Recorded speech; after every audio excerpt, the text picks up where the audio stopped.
Welcome to the Human Capital Innovations Podcast, your go-to source for personal, professional, and organizational growth and development. We hope you tune in often for all things people management, organizational development and change, organizational leadership, and social impact related. Maximize your personal and organizational potential with Human Capital Innovations Podcast.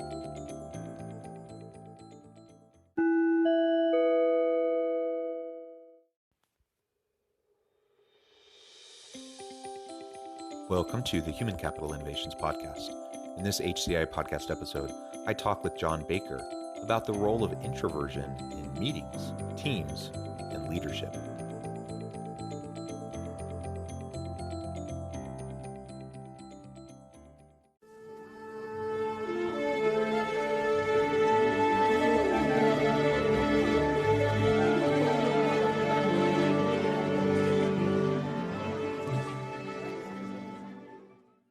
John Baker, welcome back to the Human Capital Innovations Podcast.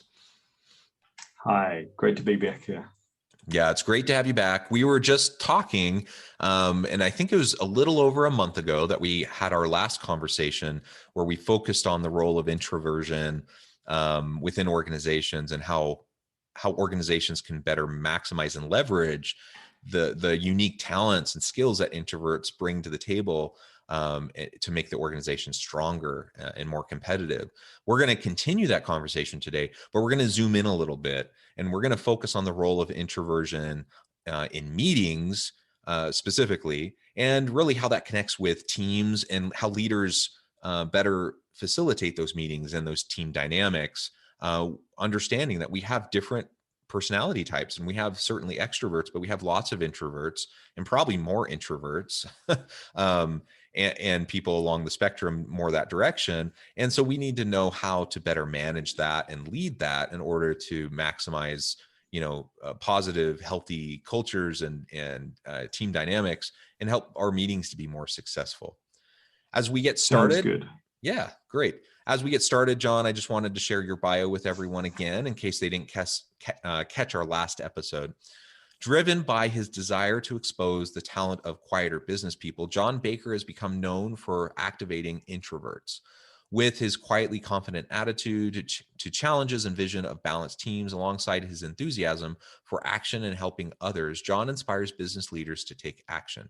Balanced teams allow introverts and extroverts to flourish individually and as a team, improving productivity, creativity, and diversity of thought. His business growth and networking knowledge, where he's written multiple books on the subject, combined with leadership experience, allows John to show leaders how to change their habits and get more from their introverts.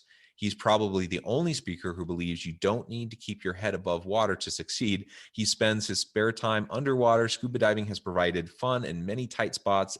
Expect diving stories that help you change your thinking about real life issues. And I'm counting on that this time, John. I want to hear a little bit more diving in relation to our conversation, just because I'm so fascinated by it, and I really have almost no experience myself in relation to we'll have to fix diving. That then. I know we should fix it. I've done a little bit of snorkeling. I've never done scuba diving. Anyways, great to have you back. Before we launch into the conversation, anything else you would like to share by way of background or context? No, I think that's you've done a very good job around the background. Thank you. And perhaps the context piece I'll just put in there, which is where my piece on meetings came from. Because quite a few people say to me, John, you've specialised in introversion. Why have you written a book about meetings? And I think that's a good question. And the answer to me is quite simple. Many of the issues that we talked about last time, ones that create issues within organisations, really come to a head along with lots of the communication and culture in meetings, in businesses. And those meetings are generally critical to drive things forwards, to make sure everybody's aligned. And yet we all know they go badly wrong. Hence why there's so many jokes about how terrible meetings are. So I thought that would be a really good place to start. But also, part of the same research showed me that a large amount of the people that are not fully engaged in the meetings, guess what, are the introverts. And then you get to, well, why not? And it's those same behaviors. So it is about exploring behaviors that can change the way we run meetings so they make things happen. Yeah, and we all have had way too many experiences of going to really ridiculously ineffective meetings, and the amount of time that we spend, and frankly, the amount of time we waste often during our workday in these meetings that just don't accomplish much of anything. And so, I think it's always important to come back to how do we run meetings more effectively as a leader, an organizational leader? How do I lead and facilitate meetings? But also from the standpoint of interpersonal and team dynamics within those meetings. And a piece of that, of course, is the personality piece, and the introvert extrovert spectrum. And we have people that fall all along that continuum. And if we want our meetings to be successful, we need to involve everybody, right? Not just the loudest people who are the first to always share their input. So I know that's where all of this came from for you, and that's what we're going to dig into more today. So as we get started, let's talk a little bit more specifically about the difference that we often see within meetings between introverts and extroverts, or people who fall further along the continuum on either Sure. side. And then we can get more into the mechanics of what an effective team meeting will actually look like. Okay. So I think one of the first things most people that run businesses, run meetings, have said to me when I've stopped and chat to them, I'm sure it's the same with you, John, is that every meeting they've got, every team they've ever managed has got 3 or 4 people that just never, ever shut up. And equally, 2 or 3 that never speak up. And they've never actually connected the fact that, well, if I dealt with those, these one would speak up more. And again, that's really what's playing into this whole issue. Underpinning this, a lot of things, is a couple of the traits of introversion, which we spoke of last time. So number one is this: introverts tend to de-energize when they're with lots of people. That's what I call the people energy, just fizzes away like an old mobile phone.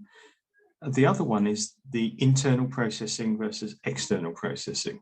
So an introvert typically will think to talk, ask a question, thinks for a moment, out come the words.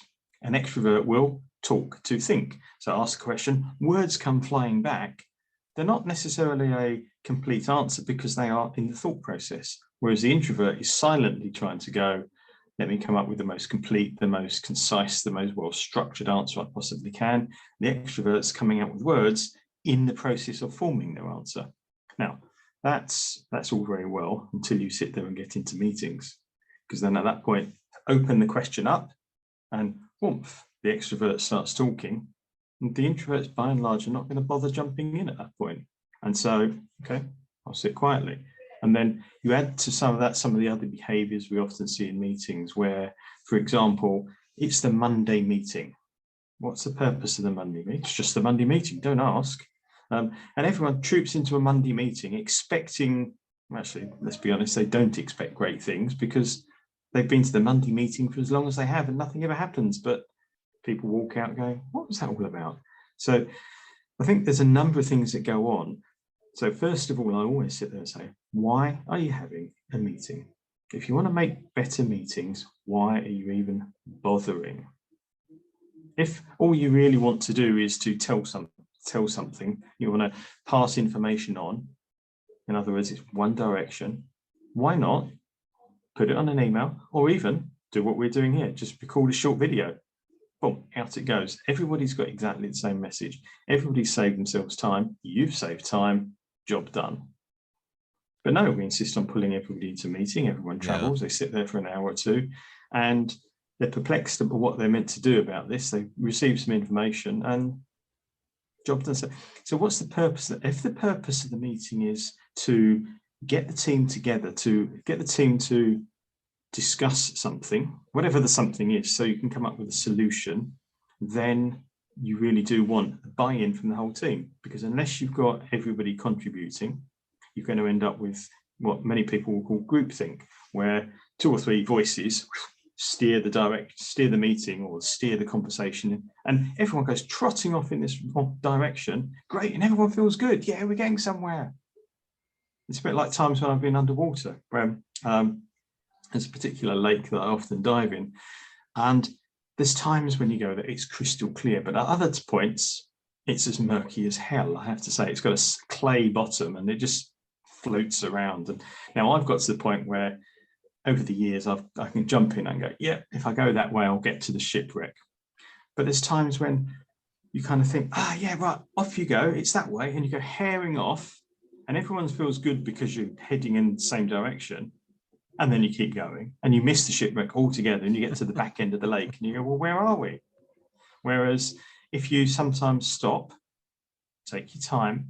Okay, well, I think it's more that way. Oh, no, there's that rock there. We've got to pass that rock and then we're in the right direction. You take your time and you're going to get to somewhere because you work together. So the first thing I would say is set a purpose, set a clear purpose that everyone understands, and only bother with the meeting if you really do want the whole team to discuss matters. And if you want the whole team to discuss matters, then it follows you've got to structure it so they all can. Yeah, yeah. That seems so obvious. Yet it so rarely happens. I think I might have mentioned this last time that, the vast majority of the meetings I go to don't even send out, they don't even send out an agenda in advance at all, let alone, the very next thing I was going to raise, to be honest. It's so we come back to this internal, external processing thing.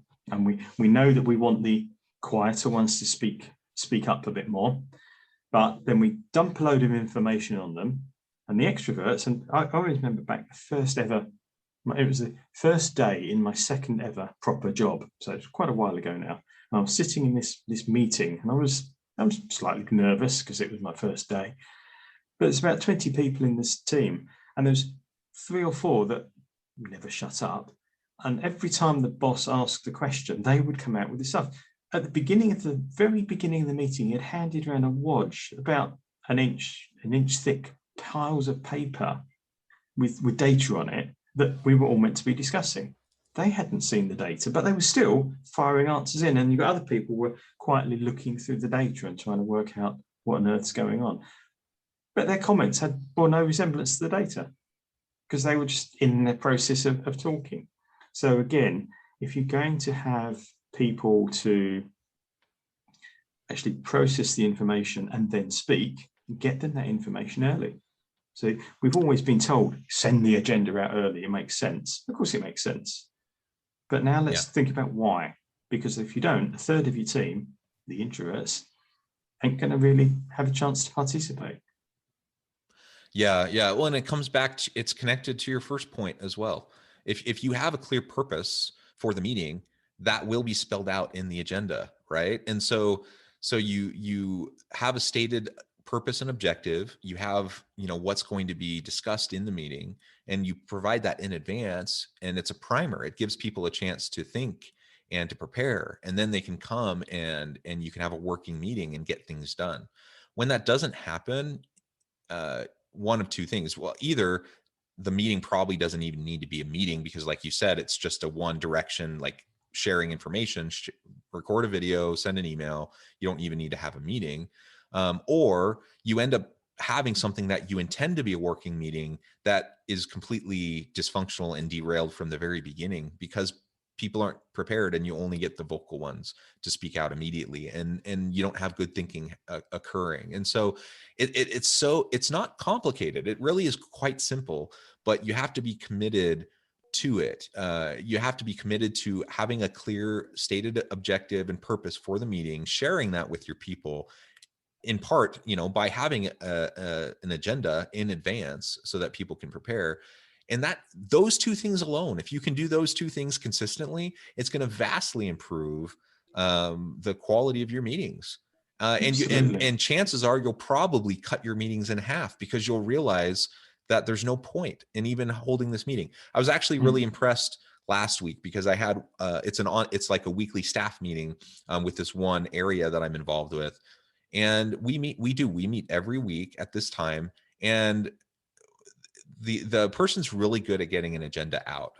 So I really appreciate that. This particular week, she didn't get the agenda out in advance.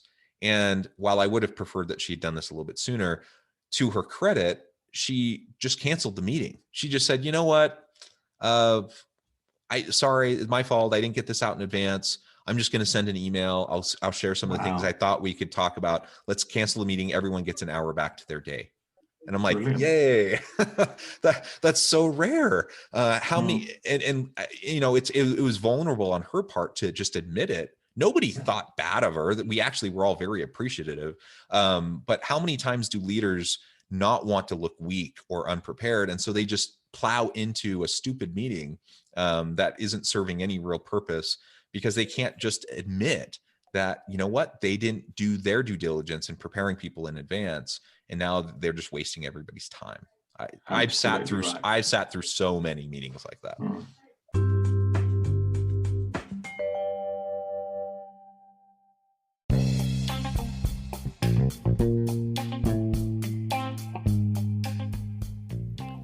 I'm excited to announce the publication of my new book from HCI Press, The Alchemy of Truly Remarkable Leadership: Ordinary, Everyday Actions that Produce Extraordinary Results. Consider how the nature of work has shifted over the past 50 years. With increased globalization, rapid technological advancement, and the shift in economic composition, the average job of today looks very different than the average job of 50 years ago. What will the jobs and organizations of tomorrow look like? Moreover, what does this all mean for organizational leaders?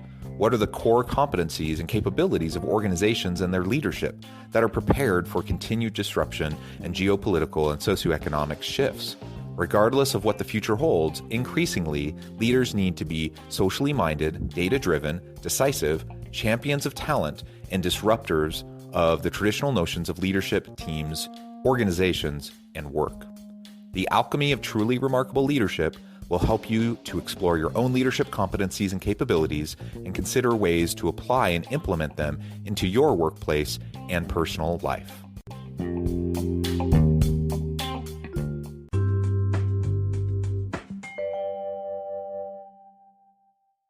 And then the other thing, because you mentioned a moment ago that that first of all, getting the agenda out could cut down the amount of meetings you go to. It could also cut down the amount of time in a meeting, because if you stick to that agenda, you get rid of a lot of the other nonsense. And that's when I come back to the other piece that I talk about, which is hold back. If you want the quieter ones to speak up, you have to hold back the noisier ones. Now that, again, sounds absolutely obvious, and I'm going to relate it back to a diving story, which is to me is obvious, but it wasn't to this person. So there I am under the water, about 30 meters under the water, and we're swimming along across a sandy kind of seabed, and we're in Egypt, and I'm swimming along with my buddy, and about 20 meters ahead of us, we see this guy, and he's lying on the floor of the sea. First thing I thought, a bit odd, bit of an odd thing, but and then I saw he's alive because he's waving his arm, he's holding his arm out, and he's just wiggling his fingers up and down. This is very strange. But then we saw what was happening.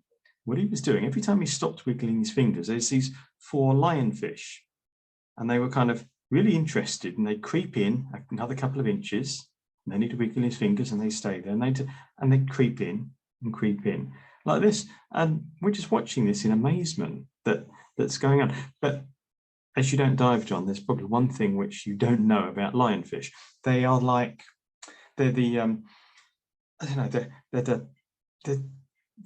covered all over in, it's like great big tentacles, really frilly, colourful, amazing things to watch. But, and here's the but, all of these frilly fronds around them are poisonous. And what they do, they touch their prey and they immobilise it, and then of course they can deal with it as they wish to. And so here he is, hands outstretched, trying to attract these things to him. It's like, oh my God, he didn't know what we knew. And so we're having to swim over as fast as we're going. Hold back, hold back. And of course, it comes back to the same thing in meetings. If you don't know, if you don't think about it, it's not nearly as obvious, is it? And so because it's so easy to go along with, well, this is a great idea. These people just talking, great. Why aren't those ones talking? Because there's no space. Because these guys, you're training these people not to bother. Because in constantly praising the ones that talk a lot, and this happens quite often, brilliant, great idea, so pleased you came out with it really, really quickly. You're praising people to talk rubbish. I mean, there was a session I was listening to the other day, and one person I know was told they should speak up more in meetings. And she said, well, I do when there's something to say. And he said, yeah, the points you make are really, really good, but I need you to speak up more. Well, I've made the points I've come to make. I've made the points that we agreed I was going to make. Well, I need you to speak a lot more. Why? Because unless you're speaking in the meetings, nobody will recognize you. Well, where's the logic in that statement? Because all it's doing is making a cacophony of noise. Yeah, and it shifts the purpose. What's the purpose of the meeting? We have stuff that needs to get done, discussed, whatever, versus the purpose of the meeting is to get noticed by your boss, to, and it becomes this political game. And is that really what we want in our meetings, is just to have political one-upsmanship and positioning happening? No, that's not what I want as a leader. I want people to speak when they have something meaningful to say. I want everyone to feel safe, that they can contribute, and that they're encouraged to contribute. I want it to be a functional and meaningful, culture and dynamic within my team and within the meetings that we hold, so that we, like you said, so we don't have groupthink, so that we can have better thinking, so we can be more creative, more innovative, and that we can get things done. I don't want people playing political games in a meeting, trying to look good and make other people look bad, or take credit for ideas, or that's all garbage. Like, we don't need to be doing that. It's a complete waste of time and energy. Absolutely. And so steering away from that, stopping people from just talking for talking's sake. The hold back thing really is about leaders facilitating meetings, taking control of the meeting. That's the downside, of course. If you want a good meeting, somebody has to control it. And you can't just put people in a room and think good things will happen. Now, option one, of course, is the boss controls it. Great. Wouldn't it be better, if you want your whole team to engage more, though, if you took a step back as the boss and went, I want to, because if I'm running the meeting as the boss, I've got two things to think about. I've got the process of managing the meeting, and I've got to think about the content. But if I took a step back and went, I'm just going to concentrate on the content and get a different team member each time to run the meeting, now, as a boss, I'm far better off. And each time I've got a different team member engaged, I've got a slightly different style going in the meeting, and you never know what you will get is, especially introverts who tend to be very good at facilitating meetings. Introverts are great listeners. One of the great points about that is a good listener can listen to that bit of conversation. If they're in charge of the meeting, they, okay, let me just summarize that and listen. And because they've listened, introverts tend to be very good at summarizing. Now, with that summary, the facilitator or the boss can then go, okay, and move the meeting back into the right direction, or move the meeting on to the next step, whatever it might be. But by getting other people to run the meeting, you're going to engage more anyway. You're going to end up with a better result overall, both for you as the boss, because, hey, I can just think about the issues now, as well as the whole team are going to get more engaged. So I think one of the things that works well is that. And one other quick one on the facilitating ones that I've seen some teams use really, really well. One of the issues that's happening now, and I don't know about where you are, John, but in the UK, we've now got some teams starting to head back into the office. And so they're in the office for their meeting, and you've got the rest of the team still out working from home. And so you've got what I would call a hybrid meeting. And of course, the ones that are out working from home are on, they're not getting as much bandwidth as the people in the room, because the people in the room can wink at each other, they can pass each other notes, and the communication happens a lot faster in the room than between the people remotely, as well as then you've got to stop, they've got to hear you, and the transmission thing. One of the things that some teams are doing really well, they've got one facilitator that's concentrating on the overall meeting, and one person that's just focusing on the eye movements and the needs of the people that are remote. And that way they can say to the co-facilitator, if you like, oh, so-and-so needs to make a point. And then they can structure the meeting around that in a relevant way. I think it's important to go. Hybrid meetings can be really good, but they do put on another layer of complexity. But we can deal with that if we want to make it work. Yeah, and those were both really great suggestions. I would encourage people to explore. Sharing the responsibility for meeting facilitation, sharing, spreading that around, giving people a turn, giving people different roles within the team in a meeting, in it, and letting them know that in advance so they can prepare for it. That's another really great way to keep people involved. It's also a good way to, I mean, in a sense, you're cross functionally training people too, because you're helping them think in different ways and involved in different ways in the meetings, which is only a good thing for your team moving forward. It's a good training mechanism as well. And like you said, the hybrid team, that's more of a reality. And I have been in some pretty darn horrible hybrid meetings where it's hard to hear. It's hard for, if I'm the virtual one, it's hard for me to get a word in edgewise and to share something when I do have something to say. And just all these dynamics that are really difficult. But if you have someone that's designated as the person responsible and in charge of making sure that the virtual people are engaged and involved, that takes pressure off the person running the meeting. Now you have, like you said, a co-facilitator, but you delegate and you spread it out. You spread out the responsibility. Everyone is more involved. Everyone's more engaged. They're more connected with and bought into the purpose of the meeting and getting, having a productive meeting. And it's just a win-win all the way around and across the board. Nothing that we've said here today is rocket science. It's all fairly straightforward. And anyone listening, you could do this today. You could do this tomorrow, your very next meeting. Have an agenda, have a clear stated purpose, assign roles, have people prepared in advance. Like all these things are things we should be doing each and every time. And if we do it, not only will our meetings be better, we're gonna waste less time and allow people to do their good work. We're gonna have better outcomes from our meetings and better thinking in our meetings. And I mean, it's just a no-brainer. We need to be doing this. And if we're not doing it, it's one of the quickest, easiest things we can do to up our leadership currency and to be seen as a really capable leader. In contrast, one of the quickest, easiest things you can do to undermine your credibility is to run crappy meetings over and over and over again and waste everybody's time. Absolutely, yeah. One other one that I'm just going to quickly add, if you've got a moment, is what I call, it kind of follows on from that hold back thing. Introverts will process internally, extroverts externally. So if you fire out a question, of course, the extroverts are going to jump in there. Extroverts tend to dislike gaps in the conversation. So if the introvert's going, let me think about that, the conversation will get filled.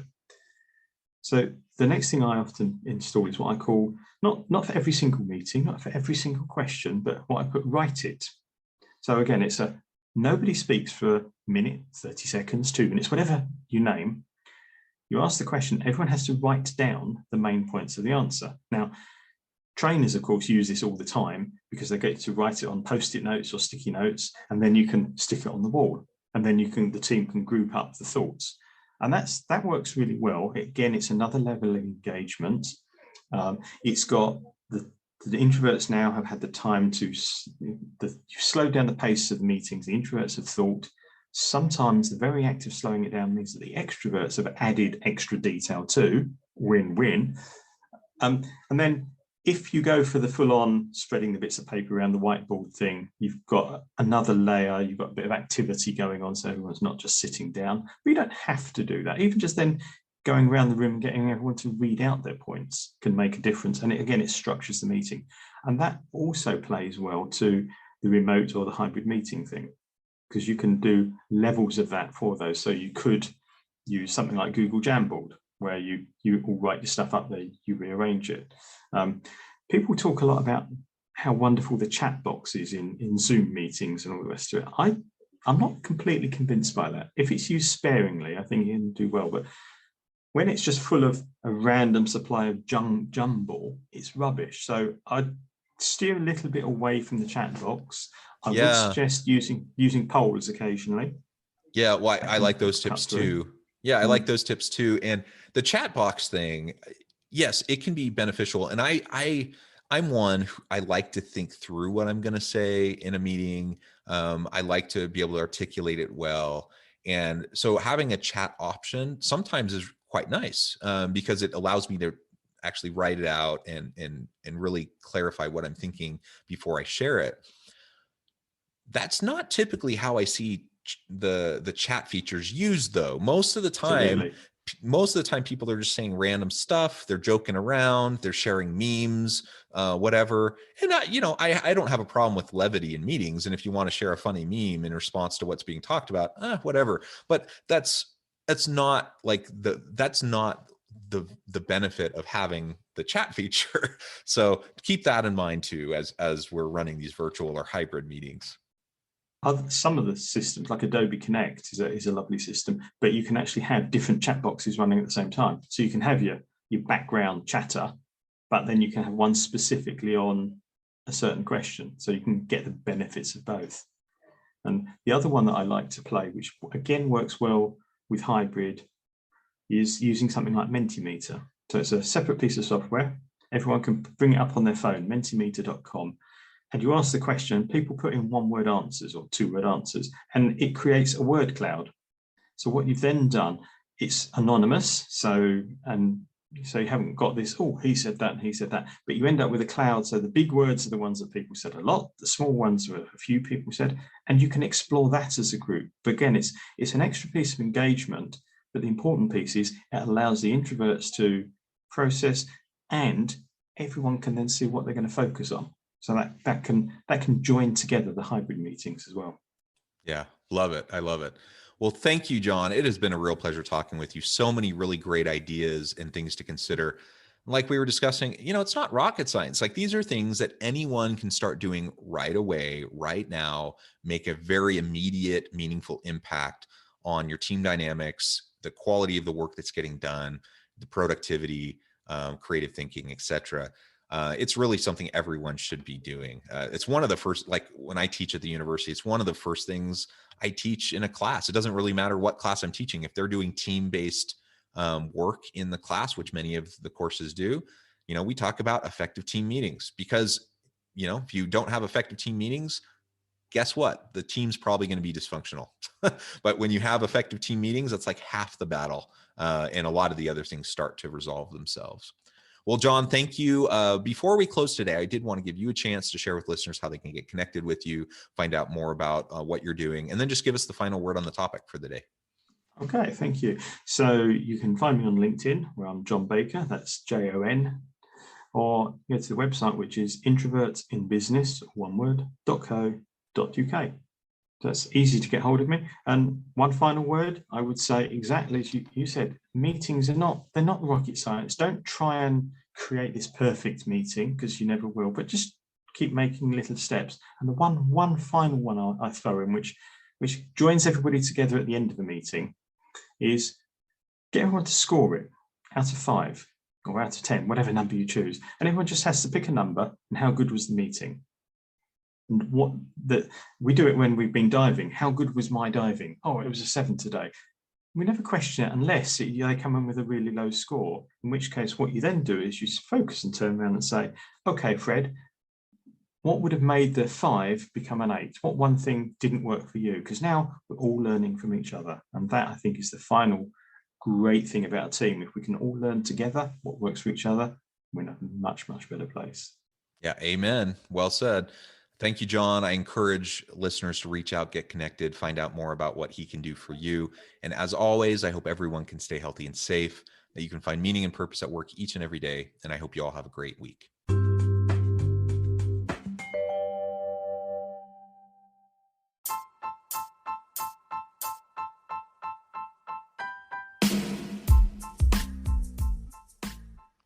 We are excited about the launch of HCI's new magazine, Human Capital Leadership.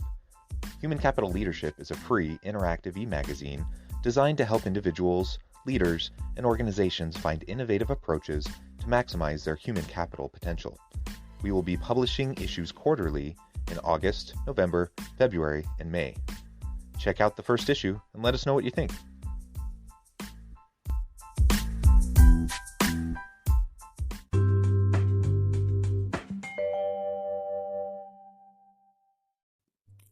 Thanks again for joining us for this episode of the Human Capital Innovations Podcast. I hope you stay healthy and safe and that you have a great week.